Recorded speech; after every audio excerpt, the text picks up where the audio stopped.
The Ipsos survey shows 30% of people cite it as the top three issue in deciding how they will cast their vote. Affordability and the cost of living has also moved up the list, now in second, with healthcare dropping to number three and the economy rounding out the top four. When it comes to which party is best to deal with these issues, the Liberals still have the best score when asked about the pandemic. The NDP lead on affordability, the Liberals and NDP are tied on healthcare, and the Conservatives lead on the economy. What we've seen since the start of the campaign is that the issues agenda has really started to sort out.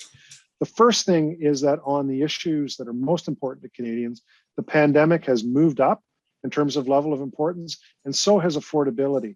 And when we look at questions of affordability, and we asked a lot about that on this particular poll, we see that almost every single aspect that we've asked Canadians about as a cost in their life has gone up.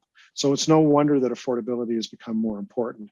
And as of course the number of cases in Canada continue to rise relative to the pandemic, we see that go up.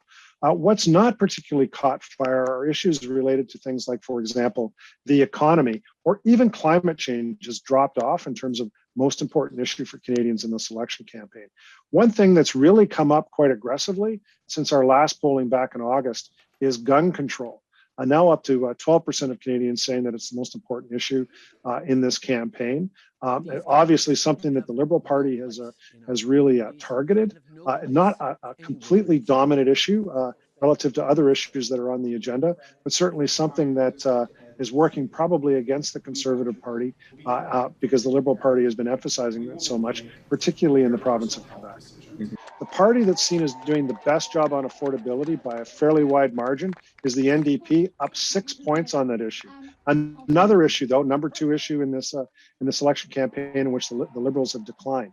On almost all of the issues, with the exception of housing, which is the number 5 issue on the agenda, the Liberals have gone up a little bit, but again, even on that issue, the NDP still dominates. So the Liberal Party not talking a lot about the issue that's most important in terms of its brand and its credibility, which is the pandemic, and starting to fall behind now on some of the issues that are just below that in terms of most important for Canadians.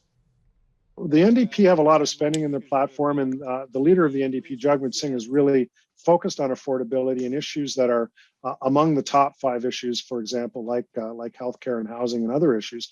But the really interesting part of that is what's happened is those issues used to absolutely be owned by the Liberal Party. And what's happened is the progressive voters are now caught between the NDP and the Liberal Party as the party that can best deliver on the issues that they care most about. And what we've seen is a continuing improvement in terms of Mr. Singh's position and his party's position, and a decline in terms of the Liberal Party's positioning and Mr. Trudeau's, in particular, his own personal brand relative to these issues.